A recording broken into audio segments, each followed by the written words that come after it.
ಮಜ್ಜಿಗೆ ಮಲ್ಲಿ ಹೊಡಿಬೇಕು.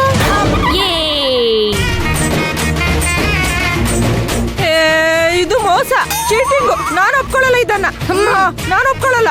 ಇದೇನು ಚೀಟಿಂಗ್ ಇಲ್ಲ, ಬೇಕಾದ್ರೆ ನೀವು ನೋಡ್ಬೋದು. ತಗೊಳ್ಳಿ, ನೀವೇ ನೋಡಿ.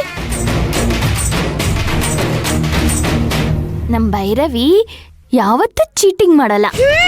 ಮುತ್ತು ಭೈರವಿ ಪುಟಾಣಿ. ನಾನು ಬೇರೆ ಚೀಟಿ ಚೆಕ್ ಮಾಡ್ತೀನಿ, ನಂಗೆ ಯಾಕೋ ಡೌಟ್ ಬರ್ತಿದೆ. ಚೆಕ್ ಮಾಡ್ಕೊಳ್ಳಿ.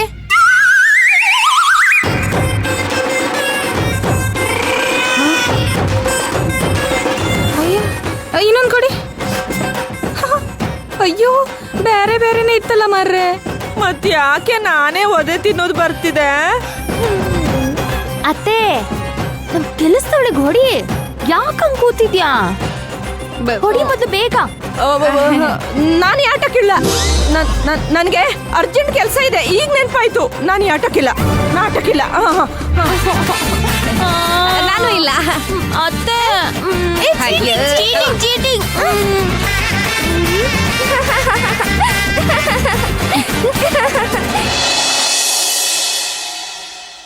ಮೇಡಮ್, ಮೇಡಮ್,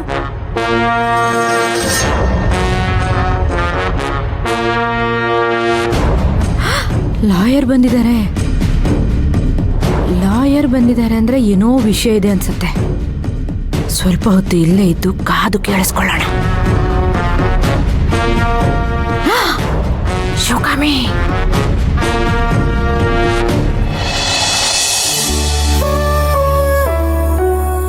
ನಮಸ್ತೆ ಮೇಡಮ್. ನಮಸ್ತೆ, ಕೂತ್ಕೊಳ್ಳಿ.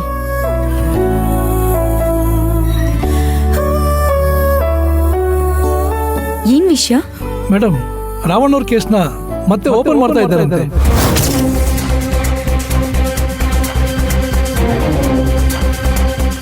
ಅವ್ರ ಮೇಲಿರೋ ಕೆಲವು ಕೇಸ್ಗಳನ್ನ ಸುಳ್ಳು ಅಂತ ಪ್ರೂವ್ ಮಾಡಿ ಜೀವಾವಧಿ ಶಿಕ್ಷೆನ ಕ್ಯಾನ್ಸಲ್ ಮಾಡಿ ಕಮ್ಮಿ ಶಿಕ್ಷೆ ತಗೊಳ್ಳೋ ಪ್ರಯತ್ನ ಮಾಡ್ತಿದ್ದಾರೆ.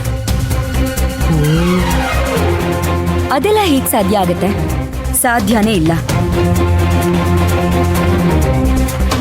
ಈಗ ರಾವಣ್ ಮಾತ್ರ ಒಳಗಡೆ ಇದ್ದಾನೆ. ಮುಂದೆ ರಾವಣ್ ಕಡೆಯವರು ಇನ್ನೂ ಸ್ವಲ್ಪ ಜನ ಜೈಲ್ ಪಾರಾಗ್ತಾರೆ. ಇನ್ನೂ ಸ್ವಲ್ಪ ಜನ ಅಂದ್ರೆ ಯಾರಿರ್ಬೋದು? ನನ್ನನ್ನು ಅದನ್ನು ಹೇಳ್ತಿದ್ದಾಳ. ಅಯ್ಯೋ, ಜೈಲ್ ಊಟ ಚೆನ್ನಾಗಿರಲ್ಲ ಅಂತಾರೆ. ಅದೆಲ್ಲ ನನಗೆ ಗೊತ್ತಿಲ್ಲ ಮೇಡಮ್. ಲಾಯರ್ ಕಡೆಯಿಂದ ವಿಷಯ ಬಂತು, ಅದನ್ನ ಹೇಳೋಗೋಣ ಅಂತ ಬಂದೆ. ಗೊತ್ತಾಯ್ತು. ಸಾಕ್ಷಿನ ಹೊಡೆಯೋದಿಕ್ಕೆ ಪ್ರಯತ್ನ ಪಡ್ತಾ ಇದ್ದಾರೆ. ಏನೇ ಆದ್ರೂ ನಾನ್ ಮಾತ್ರ ಬಿಡಲ್ಲ. ಈ ಜನ್ಮದಲ್ಲಿ ಆ ರಾವಣ್ ಜೈಲಿಂದ ಆಚೆ ಬರೋದಕ್ಕೆ ಸಾಧ್ಯನೇ ಇಲ್ಲ. ಸರಿ ಮೇಡಮ್, ನಾನು ಇನ್ಫಾರ್ಮೇಶನ್ನ ಕಲೆಕ್ಟ್ ಮಾಡ್ತಾ ಇರ್ತೀನಿ, ಹಾಗೆ ನಿಮ್ಗೆ ಅಪ್ಡೇಟ್ ಮಾಡ್ತಾ ಇರ್ತೀನಿ. ನಾನೇನು ಬರ್ತೀನಿ ಮೇಡಮ್.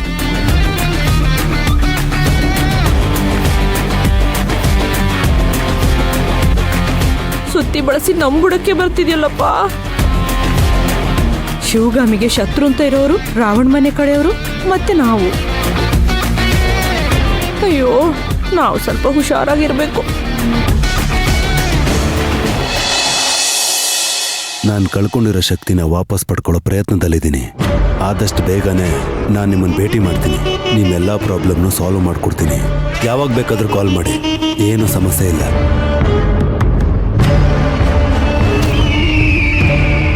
ನಮಸ್ಕಾರ ಗುರುಜಿ. ಹೇಗಿದ್ಯಾ ಆದಿ? ಗುರುಗಳ ಆಶೀರ್ವಾದದಿಂದ ಚೆನ್ನಾಗಿದ್ದೀನಿ ಗುರುಜಿ.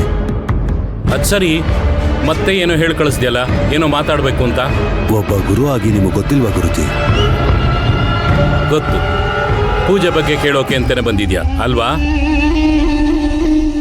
ಆದರೆ ಅದು ನಿನ್ನ ಬಾಯಿಂದ ಬಂದಾಗ್ಲೇ ಅದಕ್ಕೆ ಒಂದು ಸ್ಪಷ್ಟತೆ ಸಿಗೋದು. ಹೌದು ಗುರುಜಿ, ಅದಕ್ಕೆ ಬಂದಿದ್ದೀನಿ. ಆದಿ, ಅದಕ್ಕೆ ಒಬ್ಬ ವ್ಯಕ್ತಿ ಬೇಕು. ನಾನು ನಿನಗೆ ಮೊದಲೇ ಹೇಳಿದ್ದೆ, ಅಷ್ಟಸಿದ್ಧಿಗಳಲ್ಲಿ ಕನಿಷ್ಠ 3 ರಿಂದ 4 ಸಿದ್ಧಿಗಳನ್ನು ಪಡೆದಿರೋ ವ್ಯಕ್ತಿ ಬೇಕು ಅಂತ. ಅವನಿಂದಾನೆ ನಿನಗೆ ಶಕ್ತಿನ ವರ್ಗಾವಣೆ ಮಾಡೋಕ್ಕೆ ಸಾಧ್ಯ. ಅದಕ್ಕೆ ನೀನು ಒಬ್ಬ ಘೋರವಾದ ವ್ಯಕ್ತಿನೇ ಕರ್ಕೊಂಬರ್ಬೇಕು.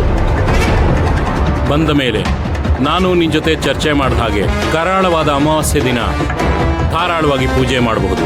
ಸರಿ ಗುರುಜಿ, ಅಂತ ವ್ಯಕ್ತಿಯೊಬ್ಬರನ್ನ ನಾನೇ ಕರ್ಕೊಂಡು ಬರ್ತೀನಿ. ಆದಷ್ಟು ಬೇಗ ಕರ್ಕೊಂಡು ಬಂದರೆ ಒಳ್ಳೇದು. ಪೂಜೆನ ಮಾಡೋದಕ್ಕಿಂತ ಮುಂಚೆ ಆ ವ್ಯಕ್ತಿಗೆ ನಾನು ಕೆಲವು ಶಾಸ್ತ್ರಗಳನ್ನು ಮಾಡಬೇಕು. ಮತ್ತೆ ನೀನು ಆ ಶಕ್ತಿನ ಪಡ್ಕೊಳ್ಳೋದಕ್ಕೆ ಮಾನಸಿಕವಾಗಿ ದೈಹಿಕವಾಗಿ ತಯಾರಾಗಬೇಕು.